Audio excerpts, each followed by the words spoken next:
किसी भी political party को क्या चाहिए? एससी चाहिए? नहीं। एसटी चाहिए? नहीं। ओबीसी चाहिए? नहीं। जनरल का तो सवाल ही नहीं उठता। बेरोजगारी दूर करना है? नहीं। देश की प्रोग्रेस करना है? नहीं। पिछड़ों को आगे बढ़ाना है? नहीं। तो फिर आखिर इन्हें चाहिए क्या? इन्हें चाहिए वोट।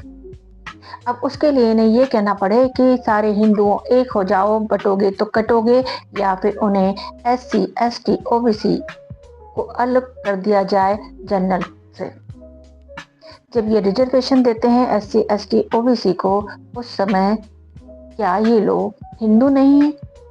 तब ये क्यों नहीं कहते हैं कि सभी लोग हिंदू हैं, सब एक साथ रहो? क्योंकि इससे इनके वोट कट जाएंगे, इसलिए ये ऐसा नहीं कहते और हमें इस तरह की बातों में उलझाए रखते हैं। कब समझेंगे हम ये बात? कब छोड़ेंगे हम ये गुलामी?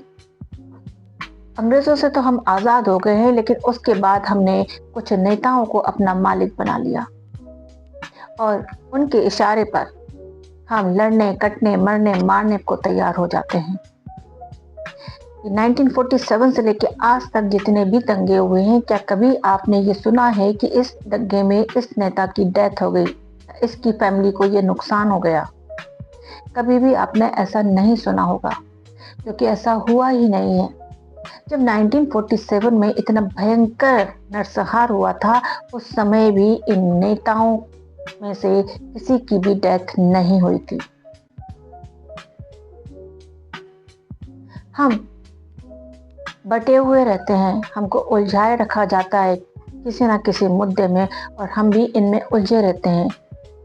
और ऐसा करना इनके लिए बहुत ज़रूरी है, क्योंकि अगर हम उलझे हुए नहीं रहेंगे, अगर हम एक हो जाएंगे, तो हम इनसे ये सवाल नहीं करेंगे कि जो पेट्रोल 50 रुपये लीटर मिल सकता है, हमें वो 150 रुपये लीटर क्यों मिल रहा है? क्या हम इनसे ये नहीं पूछेंगे कि जो सड़कें आप बनाते हैं और कुछ ही समय के बाद वो उखड़ जाती हैं, उसमें जो पैसा बर्बाद होता है वो कहाँ से आ रहा है, किसका पैसा बर्बाद कर रहे हो?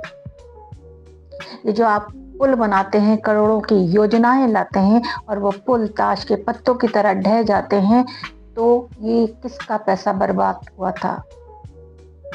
और ये जो फ्री में योजनाएं चलाकर आप जो पैसे बांटते हैं, इसमें किसका पैसा आप उड़ाते हैं?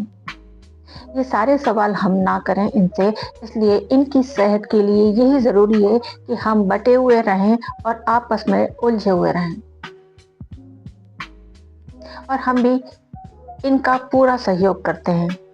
हम चौराहे पे खड़े होके, पान की गुमटी पे खड़े होके, ड्राइंग रूम में बैठकर बस ये चिल्लाते रहते हैं कि सरकार निकम्मी है।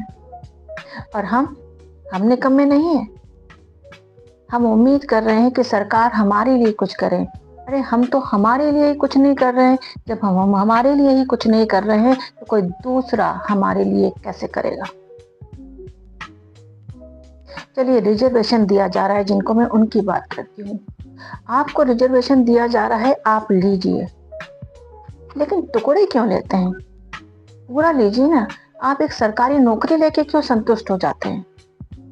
आप उनसे बोलिए कि जैसे कि खड़गे जी की लाइफ है, दलित नेता है वो भी ना, पासवान जी हैं, उनकी लाइफ है, वैसी लाइफ आपको भी चाहिए, फ्री में, बिना कुछ करे। आप जिस ब्रांड की गाड़ी लेना चाहें, जो भी ब्रांडेड चीज़ लेना चाहें, चाहे वो आपका किराने का सामान हो, चाहे आप लग्जरियस घर बनाना चाहें, वो सब आपको फ्री में मिलना चाहिए, क्योंकि आप पिछड़े हुए हैं, आपको आगे आना है। तो सरकार से आप पूरी डिमांड करिए अपनी कि ये सब हमें दो। आप तो बस एक नौकरी लेके बैठ जाते हैं, बस संतुष्ट हो जाते हैं, और ऊपर से फिर इससे आपकी इंसल्ट और भी ज़्यादा होती है। तो आप छोटी छोटी चीज़ें लेके संतुष्ट मत होइए। आप बोलिए कि हमें वो सब दो जो कि हमें चाहिए, हमारी जिस चीज़ की हमें ज़रूरत है या नहीं भी है, हमारी लाइफ को बनाने के लिए हम जिस जिस चीज़ की डिमांड करें, वो चीज़ हमें अवेलेबल करवाई जाए, तभी हम आपको वोट करेंगे। और यकीन मानिए, आप जब ये इस तरह से बोलेंगे तो आपकी डिमांड पूरी होगी, आपको वो सारी चीज़ें अवेलेबल होंगी। आप सरकारी नौकरी भी क्यों कर रहे हैं? जब आपको इजीली अवेलेबल हो जाएगा तो आप नौकरी के पीछे मत भागिए। आप उनसे डिमांड करिए कि जैसे ये योजनाएं चलाई हैं, इसी तरह से हमारे लिए योजनाएं चलाए कि अगर कोई एससी है, एसटी है, ओबीसी है, वो जिस चीज पे हाथ रख दे वो उसकी हो जाए। आप छोटा छोटा सा हाथ मत फैलाइए, छोटी झोली मत फैलाइए, आप अपनी झोली को बड़ा करिए। और जितनी बड़ी आपकी झोली होगी उतनी चीजें उसमें आती चली जाएगी। तो आप ये जाति सूचक शब्दों पे ना जाएं और ना ही उनसे परेशान हो और ना ही लड़ें, क्योंकि जाति सूचक शब्द जो हैं ये सिर्फ आप ही के लिए यूज नहीं किए जाते, वो तो ब्राह्मणों के लिए भी यूज किए जाते हैं। अगर कोई ब्राह्मण चपरासी है तो उससे लोग बार बार पानी मांगते हैं, लोग उसे कमेंट्स करते हैं कि अरे पंडित जी, पंडितियाई छोड़ के आप पानी पिला रहे हो।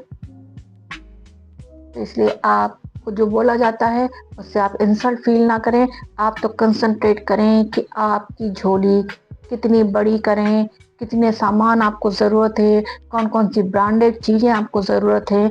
आप ये सब डिमांड करिए, एक सरकारी नौकरी लेके मत बैठे रहिए।